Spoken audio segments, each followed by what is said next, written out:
तो दोस्तों welcome to wait and watch the stock market news channel. तो दोस्तों let's talk about Tata consumer product limited share. तो दोस्तों आज जानते हैं कि टाटा कंज्यूमर प्रोडक्ट में ऐसा क्या हुआ जो 7% से ज़्यादा की गिरावट इस शेयर में आई। तो कंपनी ने Q2 के रिजल्ट अनाउंस किए थे आज। तो जो इसके रिजल्ट हैं बिल्कुल एकदम ठंडे, बिल्कुल बर्फ़ की तरह। और जो ब्रोकरेजेस हैं उन्होंने टारगेट प्राइस को स्लैश भी किया डाउनवर्ड्स, बिकॉज Q2 के जो रिजल्ट हैं बिल्कुल अच्छे नहीं आए हैं। और 7% की गिरावट आज हुई और मोर देन 16% एक महीने के अंदर। आप देखेंगे यहाँ पे स्क्रीन के ऊपर देखिए, एक महीने में 16% से ज़्यादा की गिरावट इस शेयर में।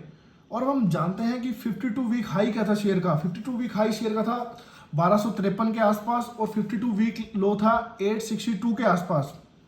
तो अब हम बात करते हैं कि ब्रोकरेज ने इसके बारे में क्या कहा है। जो इंटरनेशनल ब्रोकरेज जेफरीज है उन्होंने होल्ड कॉल दिया है इस कंपनी के बारे में, बट टारगेट प्राइस को रिड्यूस किया है। जो पहले 1190 था, 1190 था, अब उसको 1170 कर दिया है। तो बस 20 रुपए की जो है वो गिरावट करी है इन्होंने। और ब्रोकरेज ने क्या कहा, the brokerage said Tata consumer so another weak quarter specially in the Indian business as both revenues and margin missed is estimates. तो जो ब्रोकरेज का कहना यह है कि आने वाले समय में एक दो क्वार्टर और थोड़े वीक हो सकते हैं, क्योंकि जो इंडिया में बिजनेस है उसमें रेवेन्यू एंड मार्जिन मिस्ड हो रहे हैं। जो मार्केट के एस्टिमेट्स हैं और जो कंपनी के रिजल्ट्स आ रहे हैं वो मैच नहीं हो रहे हैं। और हम टी बिजनेस के बारे में भी बात करते हैं। कंपनी के जो टी बिजनेस है उसमें भी डिक्लाइन आ रही है वॉल्यूम, तो इसलिए थोड़े वीक रिजल्ट्स भी आप देख रहे होंगे नंबर्स में। और जो इनका ब्रांड है, एक नरिश ब्रांड है, वो भी मॉडेस्ट ट्रेंड देख रहा है। और जो टॉप परफॉर्मर है सेगमेंट में अक्रॉस सेगमेंट्स, वो टाटा साल्ट था। जो टाटा नमक हर घर में यूज होता है वो ऊपर में था सबसे ज़्यादा, वो जो सबसे ज़्यादा बिका। और हम बात करते हैं कि प्रॉफिट में क्या हुआ, बस उसमें स्लाइड सा इंक्रीज है 0.9% का। जो कि जो नंबर्स हैं वो नेट प्रॉफिट है 367.21 करोड़ का प्रॉफिट था इस क्वार्टर में कंपनी के। अब हम बात करते हैं दोस्तों कि इंपॉर्टेंट रेसिस्टेंट लेवल क्या है इसके। तो important resistant level is around 1124 के अराउंड इसका जो रेसिस्टेंट लेवल है। और जो support level is identified as 981.25 के आसपास। तो मूविंग फॉरवर्ड हम बात करेंगे टाटा कंज्यूमर शेयर का फ्यूचर प्रेडिक्शन क्या है। तो looking ahead analyst predict share price continue to face downward pressure unless there are significant improvement in profit margin and overall financial performance in the upcoming quarter। तो इसका साफ साफ कहना है एनालिस्ट का कि जो प्रॉफिट मार्जिन्स हैं उनको थोड़ा इंप्रूव होना जरूरी है आगे क्वार्टर्स में, क्योंकि अगर इंप्रूव नहीं होंगे तो शेयर नीचे की तरफ आएगा। तो इसका इंप्रूव होना भी बहुत जरूरी है। अब हम बात करते हैं जो कंपनी ने एक्विजिशन करी थी दो नई कंपनी के साथ, ऑर्गेनिक इंडिया और कैपिटल फूड के साथ, वो भी पॉजिटिव कर तो रहे हैं रेवेन्यू में कंट्रीब्यूट, बट ज़्यादा वो प्रॉफिट को इंक्रीज नहीं कर पा रहे हैं ज़्यादा। तो अब हम बात करते हैं जो एक्विजिशन करी थी 25% ऑर्गेनिक फूड्स की एंड 45% कैपिटल फूड्स की। सितंबर क्वार्टर में उन्होंने 25% की ऑर्गेनिक ने ग्रोथ दिखाई और 45% उसने कंट्रीब्यूट किया है कैपिटल फूड्स ने। अब हम बात करते हैं कि एक जो ब्रोकरेज फर्म है गोल्डमैन, उन्होंने भी न्यूट्रल रेटिंग दी है 1050 के ऊपर टाटा कंज्यूमर के शेयर के ऊपर। और मूविंग फॉरवर्ड अब हम बात करते हैं रेवेन्यू ग्रोथ की। जो 13% बड़ा तो है, 13% बड़ा है। जो नंबर्स आ रहे हैं, total revenue rose to 13% year on year basis to 4,214 crore.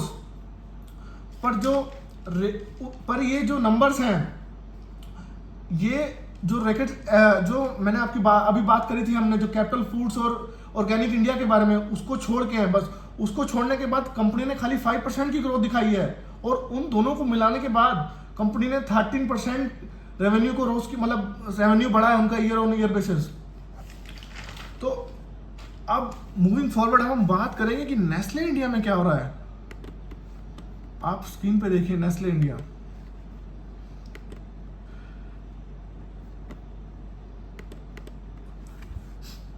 Nestle India ने 2078 का 2778 का हाई बनाया था, उसमें अचानक से क्या हुआ जो इतनी गिरावट आ गई अचानक से। आप देखिए स्क्रीन के ऊपर 1 मंथ में 13.53 की गिरावट। तो इसमें भी सेम चीज, ठंडे रिजल्ट एकदम बर्फ की तरह, क्योंकि जो नंबर्स हैं, जैसे जैसे नंबर सीजन्स आ रहे हैं, नंबर बिल्कुल ठीक नहीं आ रहे हैं कंपनियों के। तो अब हम बात करते हैं फंडामेंटल एनालिसिस की। जो रेवेन्यू ग्रोथ है कंपनी की, उन्होंने एनुअल रेवेन्यू ग्रोथ तो दिखाया है 27.51 का। तो the company reported an annual revenue growth of 27.51%, significantly out performing it's 3-year CAGR of 18.09%। तो कंपनी वहां तो रेवेन्यू में तो ठीक कर रही है, पर जो अब जो कंज्यूमर की डिमांड है वो थोड़ी सी डिक्रीज होती हुई आ रही है। और अब हम बात करते हैं रिटर्न ऑफ इक्विटी की, वो भी 135% के आसपास है कंपनी की, जो इंडिकेट करती है इफेक्टिव मैनेजमेंट एंड प्रॉफिटेबिलिटी। तो यहाँ भी बिल्कुल सही चल रहा है कंपनी का जो फंडामेंटल है। और हम बात करते हैं डिविडेंड यील्ड की, जो 1.26% का है, जो रिफ्लेक्ट करता है कंपनी का कमिटमेंट शेयर होल्डर को रिटर्न करने का थ्रू डिविडेंड्स, वो भी सही है यहाँ पे। तो अगर ऐसे ही अगर आगे चलता रहा, जैसे जैसे अब कंपनी जो है नए प्रोडक्ट्स लॉन्च करेगी, तो उससे क्या होगा, जैसे जैसे सेल्स बढ़ेगी तो शेयर बढ़ेगा। लेकिन अगर जो पुराने जैसे नूडल्स है और जो कहते हैं, हम बात करेंगे चॉकलेट्स है नेस्ले की, अगर उसकी डिमांड गिरती जाएगी तो शेयर भी उस हिसाब से गिरेगा और प्रॉफिट भी गिरेंगे। अब हम बात करते हैं बुलिश रीजंस के और फ्यूचर प्रोस्पेक्ट की कंपनी के क्या है। तो despite reason share price decline, several analyst remain bullish as on Nestle long term prospects. तो अगर शेयर गिर भी रहा है तो जो एनालिस्ट हैं वो लॉन्ग टर्म को लेके बहुत साफ विजन रखते हैं इसके ऊपर। उनका कहना है कि लॉन्ग टर्म में शेयर बहुत आगे तक जा सकता है। तो हम बात करेंगे नंबर 1 पॉइंट की, जो स्ट्रॉन्ग ब्रांड पोर्टफोलियो है नेस्ले का। जो Nestle diverse product range from Maggi noodles to Nescafe coffee continues to dominate market share. तो कंपनी जो है, जो इसके प्रोडक्ट्स है कंपनी के, नूडल्स और जो कॉफी है, वो एकदम डोमिनेट करते हैं मार्केट शेयर में। मतलब लोग नेस्ले के प्रोडक्ट ज्यादा खरीदते हैं, इनका दबदबा है एक मार्केट में नूडल्स और कॉफी का इनके। और हम बात करते हैं मार्केट पोजीशन की, क्या हाल चल रहे हैं इनके। As one of the India's FCMG companies, Nestle benefit from strong loyalty and consumer trust. तो जो कंपनी का जो कंपनी के ऊपर जो ट्रस्ट है लोगों का और वो बहुत ज्यादा हाई है। तो इसलिए कहते हैं। अब हम बात करेंगे ग्रोथ पोटेंशियल की, जो एनालिस्ट करते हैं। उन्होंने कहा है कि जो ongoing innovations and expansions into new market can sustain growth. तो इसका कहने का मतलब साफ साफ है, जो कंपनी जो नेस्ले है वो अलग अलग देशों में जा रही है और क्या कहते हैं, जो नए प्रोडक्ट्स लाएगी उससे ग्रोथ थोड़ी बढ़ सकती है। और हम मूविंग फॉरवर्ड हम बात करते हैं कि जो फैक्टर इन्फ्लुएंस कर रहे हैं शेयर प्राइस को, तो बहुत सारे फैक्टर्स हैं। यहाँ पे हम बात करेंगे ग्लोबल इकोनॉमिक कंडीशंस के बारे में। Changes in commodity prices and inflation rate can effect profit margins. जो रॉ मटेरियल जैसे मान लो अगर कंपनी चॉकलेट बना रही है, जो चॉकलेट जिससे चॉकलेट बनती है, अगर उसके प्राइस ही इंक्रीज हो जाए तो वहां पे दिक्कत आ सकती है नेस्ले के लिए। जो प्रॉफिट मार्जिन है वो थोड़े कम हो सकते हैं। और आगे बात करते हैं रेगुलेटरी चेंजेस के बारे में। Any shift in government policy regarding food safety और इंपोर्ट में इफेक्ट ऑपरेशनल कॉस्ट। तो अगर गवर्नमेंट की कोई पॉलिसी चेंज होती है इंपोर्ट के बारे में, तो उससे भी इफेक्ट पड़ेगा नेस्ले के प्रॉफिट मार्जिन को। अब हम बात करते हैं मार्केट सेंटिमेंट, जो मतलब जो इन्वेस्टर के थ्रू चलाया जाता है। Investor sentiment driven by quarterly earning reports and market trends play a significant role. तो ये बात करते हैं कि हम नेस्ले इंडिया का सपोर्ट लेवल क्या है। सपोर्ट लेवल आ रहा है आसपास 2280 रुपए के आसपास आ रहा है, और जो रेसिस्टेंट लेवल है वो 2780 के करीब आ रहा है। और अब हम नेक्स्ट बात करते हैं कि रिलायंस के शेयर में क्या हो रहा है। आप देखिए रिलायंस के शेयर में 1 मंथ में क्या हुआ है, यहाँ पे देखते हैं 8.40 की गिरावट यहाँ पे आई थी रिलायंस के। और एक बात और 28 अक्टूबर को कंपनी ने बोनस शेयर अनाउंस कर दिए हैं। तो मतलब इसका मतलब हम एग्जांपल के साथ समझते हैं कि जैसे आपके पास 2800, जैसे कंपनी का जो भाव है वो 2800 रुपए है, और आपके पास एक शेयर है कंपनी का, और 28 अक्टूबर को वो शेयर जो है वो स्प्लिट हो जाएंगे, मतलब आपको वो 2 शेयर मिल जाएंगे एक के बदले, और जो प्राइस है वो 1400 हो जाएगा। तो ऐसा कंपनीज क्यों करती हैं? तो इसका साफ साफ रीजन है, कंपनी इसलिए करती है ताकि लोग ज़्यादा अफोर्ड कर पाए इस शेयर को। क्योंकि जैसे अब हम बात करते हैं एमआरएफ, जैसे एमआरएफ शेयर है उसको, जैसे वो 1,25,30,000 के आसपास चल रहा है, उसको अफोर्ड करने में थोड़ी दिक्कत आएगी लोगों को। अब जैसे जैसे शेयर स्प्लिट होगा 1400 के आसपास आएगा तो लोग ज़्यादा खरीद पाएंगे। और इसकी रिकॉर्ड डेट की बात करते हैं हम जो रिकॉर्ड डेट है इसकी 28 अक्टूबर है। और हम बात करते हैं जो कंसोलिडेटेड प्रॉफिट था कंपनी का, वो 5% डाउन था रिलायंस इंडस्ट्री का, जो कि नंबर्स आ रहे हैं 16,563 के अराउंड था कंपनी का प्रॉफिट। और अब हम बात करते हैं Reliance Industries reported a 4.8% year on year decline in the consolidated profit at ₹16,563 crore for July September quarter of 24 and 25, missing analyzed expectation by a wide margin। और रेवेन्यू ने भी डिसअपॉइंट किया है आगे। तो बस ये है कि लगभग 5% के आसपास गिरावट रही प्रॉफिट में ईयर ऑन ईयर। और हम बात करते हैं this marks the third straight quarter of declining profit on year basis. और हम इसका साफ साफ मतलब यह है कि 3 जो क्वार्टर है उसमें डिक्लाइन हो रहा है प्रॉफिट लगातार रिलायंस इंडस्ट्रीज का। इसका मेन रीजन क्या है? इसका मेन रीजन यही है, O2C बिजनेस की जो डिमांड है वो घटती नजर आ रही है। जो ऑयल की डिमांड है due to weak oil to chemical business, जो उनकी डिमांड है वो बिल्कुल कम हो रही है O2C बिजनेस की। और एक बात और, this is the 6th quarter in a row the firm has miss the brokerage forecast. तो मतलब जो 6th क्वार्टर है ये कंपनी का, जो कंपनी ने जो मिस करे हैं रिजल्ट्स लगातार 6 क्वार्टर में, जो ब्रोकर्स ने फोरकास्ट किया उसको एक्सपेक्टेशंस को मीट नहीं कर पाए हैं।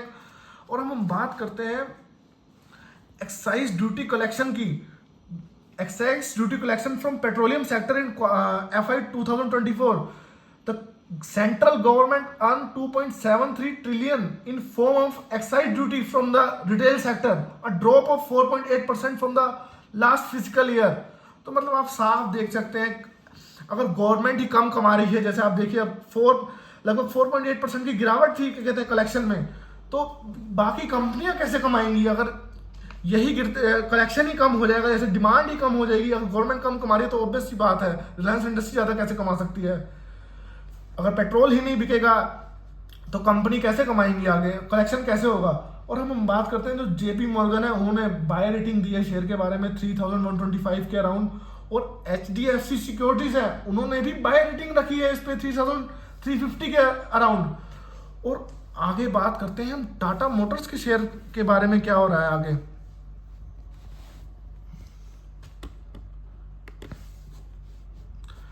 टाटा मोटर्स के शेयर में क्या हो रहा है?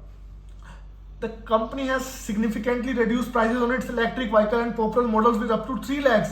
This indicates weak demand and excess inventory at dealership। तो कहने का मतलब साफ साफ है, आप देखिए कि जो डिमांड है वो लगातार गिर रही है, इसलिए कंपनी डिस्काउंट लगा रही है और कंपनी में इन्वेंट्री भी ज़्यादा हो रही है। जो मतलब डिमांड, एक तो कंज्यूमर पे पैसा नहीं है, ऊपर से डिमांड भी वीक है। तो आप समझिए बात को कि अगर डिमांड कम रहेंगी तो प्रॉफिट मार्जिन्स कम होंगे। और सेम चीज बजाज ऑटो के साथ भी हो रही है, बजाज ऑटो शेयर के साथ में। हम दिखाएंगे स्क्रीन के ऊपर आपको सर्च करके बजाज ऑटो के साथ क्या हुआ है अभी।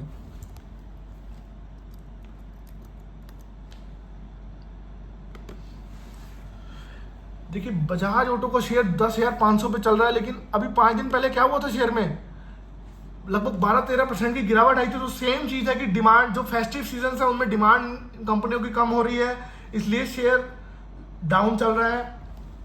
और अब हम आगे बात करते हैं जो RBL बैंक है उस शेयर के साथ क्या हुआ है आज। आप स्क्रीन पे देखिए RBL शेयर आज लगभग 13.77% की गिरावट इस शेयर में।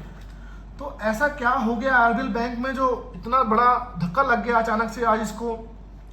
तो 24% लेस प्रॉफिट हुआ है, जो कि नंबर निकल के आ रहे हैं 2023 करोड़ का प्रॉफिट हुआ है ईयर। 24% की गिरावट आई है प्रॉफिट में इसमें, इसलिए बहुत ज़्यादा पिटाई होगी शेयर की आज। और हम बात करते हैं एक मंथ में 17% और 6 महीने में 30% और 10% में 38% शेयर डाउन है आरबीएल बैंक का। तो नंबर बड़े कमजोर आ रहे हैं आरबीएल बैंक के। अब हम बात करते हैं ऐसा क्यों हो रहा है। ऐसा इसलिए हो रहा है कि जो माइक्रो फाइनेंस के जो लोन है उसमें भी स्लो डाउन आ रहा है।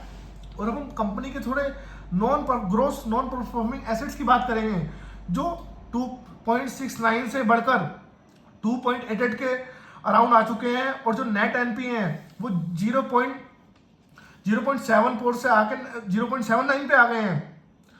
और आगे हम बात करते हैं कि जो नेट इंटरेस्ट इनकम है, तो अब नेट इंटरेस्ट इनकम समझते हैं पहले होता क्या है। Net interest income which is the difference between the interest income a bank earns from its lending activities and the interest its pays to depositors. तो उसमें भी क्या कहते हैं 9 जो कि नंबर निकल के आ रहे हैं वो 9% coming at 16,115 crore against 1475 in the corresponding quarter of FY24। तो अब देखिए यहाँ भी कंपनी घाटा खा रही है। जो 16 यहाँ पे देखिए आप कंपनी यहाँ पे नुकसान खा रही है नेट इंटरेस्ट इनकम में, वहां भी गिरावट है कंपनी के उसमें। और आज हम बात करते हैं कि इंडिया मार्ट के शेयर में क्या हुआ अचानक से, जो 16% से ज़्यादा की गिरावट इंडिया मार्ट के शेयर में। आज ऐसा क्या हुआ इंडिया मार्ट के शेयर में जो 17-18% शेयर गिर गया था अचानक बीच में सुबह सुबह। तो हुआ क्या, सुबह 8:30 बजे कंपनी की कॉल मीटिंग हुई, कंपनी का कॉल हुआ।